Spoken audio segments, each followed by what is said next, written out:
welcome back to Vigor. It's your boy, Stealth Jet, leader of the JSS.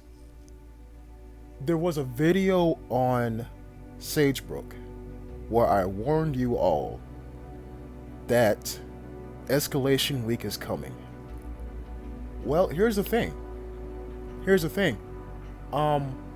As of the time of me recording this video, it's not a week. And when I say week, I mean 5 days. It may be a straight regular week and not a business week. You know what I'm saying? But, sit back, relax, and enjoy the plays that I would not usually make.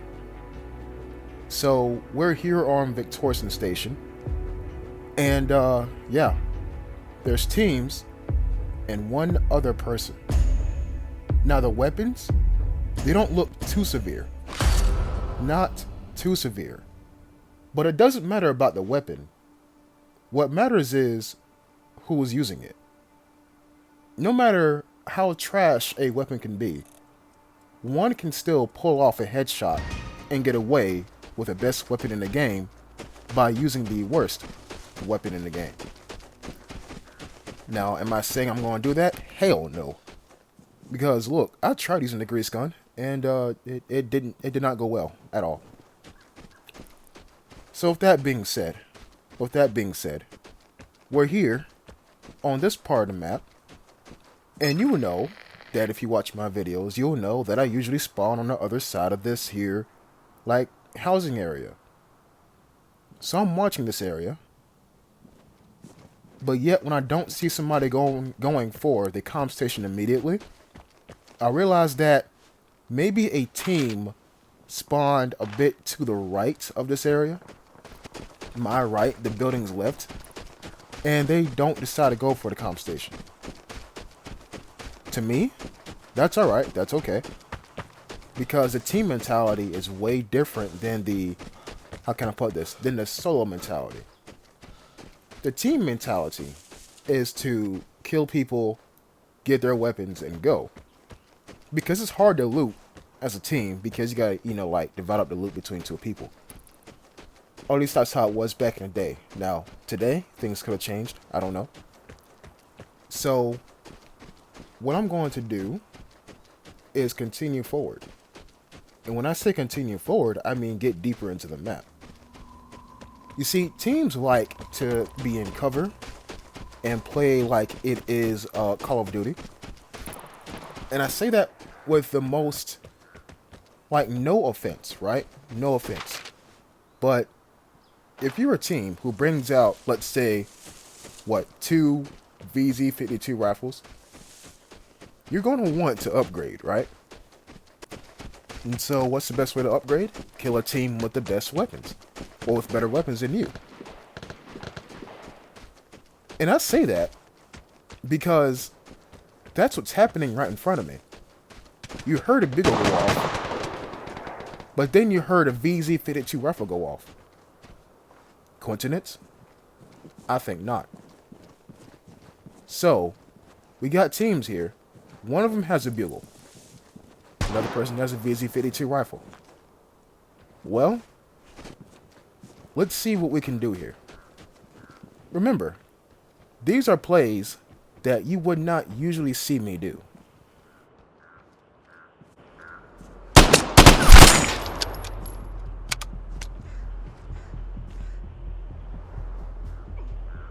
Somebody took fall damage.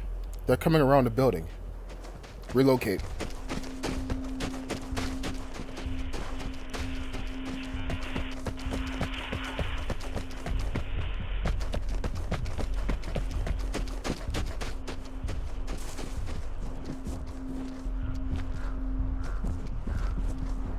Don't know if it's one person or two.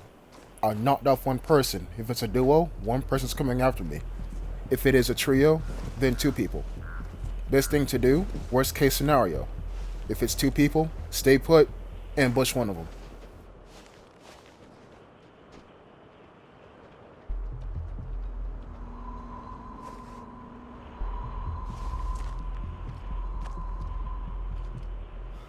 best not to take that shot because he's already partially in cover.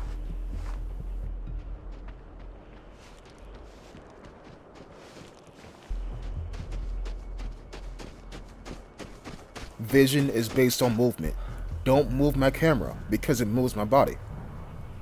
Now I see him right there, and then he hides in literally the perfect cover. I think, pull out the H-bar-T, aim for his head, but what if I miss? Then I'm dead. So hold on for a minute. Just wait.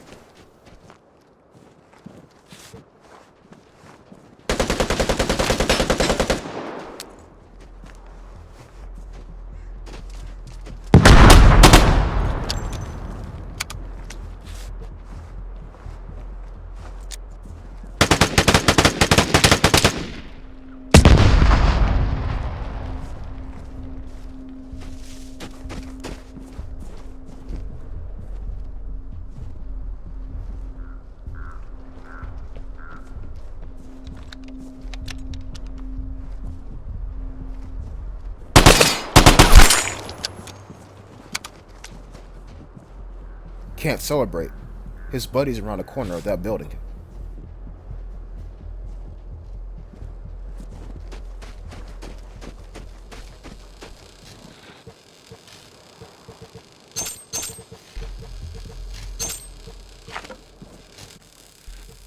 So this is all well and good, right? But they didn't have weapons I can use as a secondary. So the best thing I can do right now is load up on ammunition and relocate. Because when I killed the guy who was laying down, he was facing me. So he could report my last known position, even if he was looting. Right?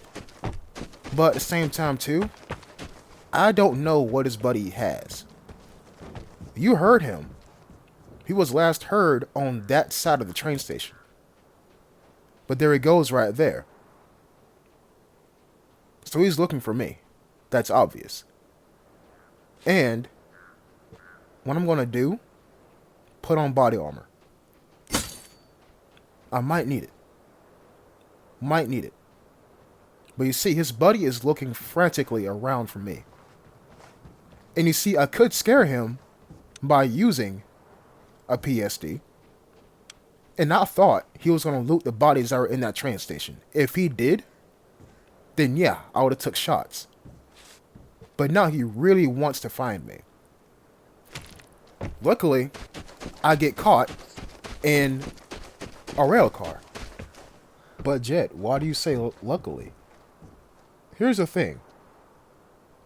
If I get spotted in that rail car, which I just did, then he's going to come looking directly at that rail car. And there are multiple rail cars here. If he's looking at one, I can shoot him from the other one. But he's playing it smart. He's not coming out in the open. He has gathered enough information to know that I'm in the area.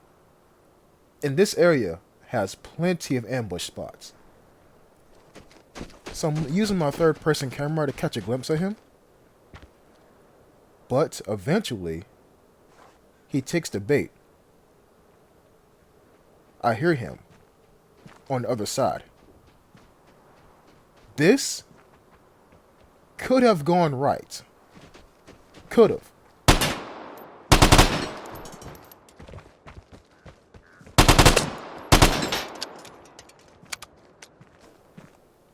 He did the right thing.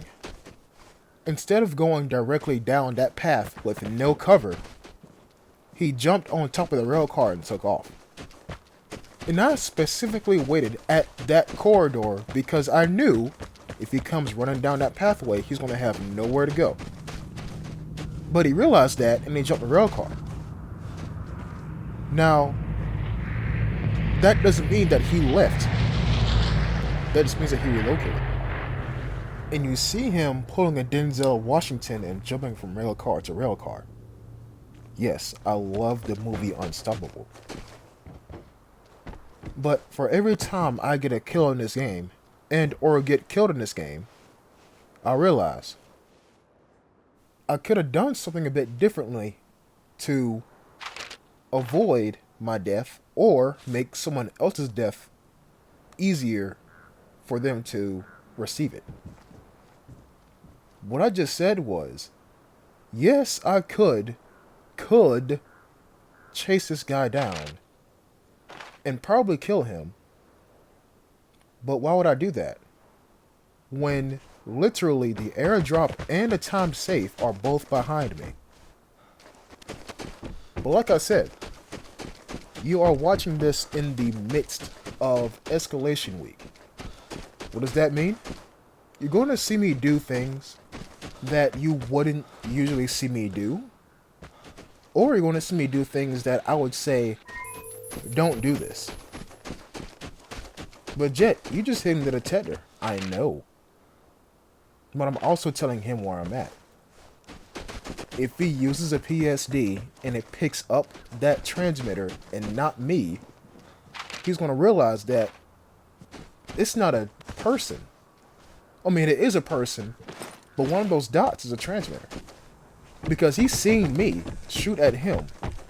If he pings with another PSD and finds that same transmitter, he's going to jump in that rail car and find a transmitter. My cover is blown. But I already blew it anyway because I'm using the detector. Also, I think I already did it, but I believe I hit one electrical padlock and not the other one. And I'm doing this to draw him to me. I know.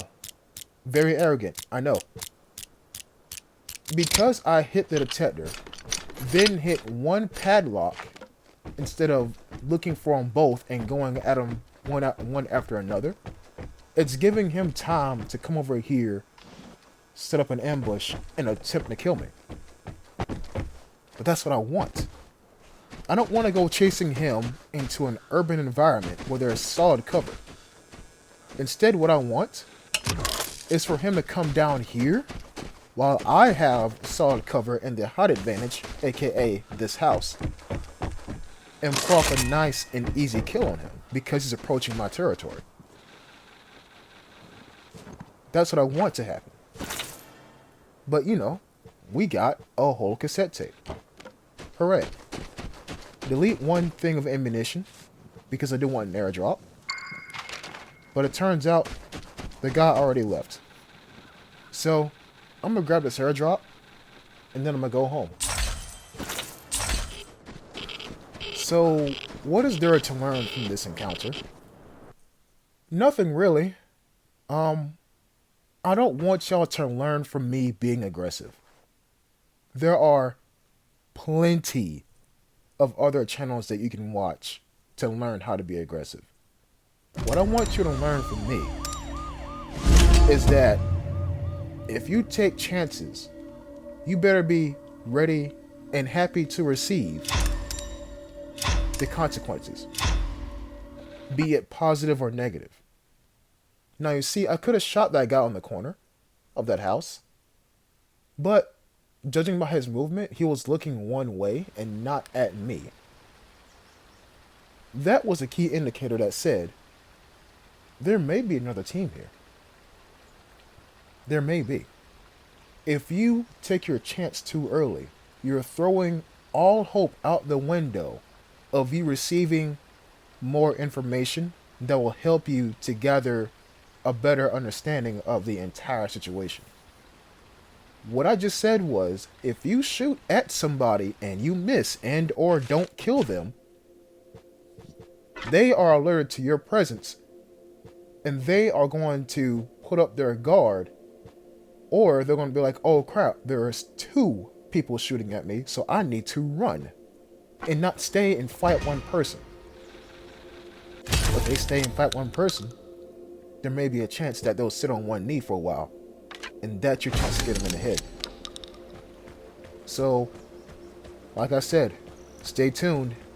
This is indeed Escalation Week. I'll see y'all next time. Peace.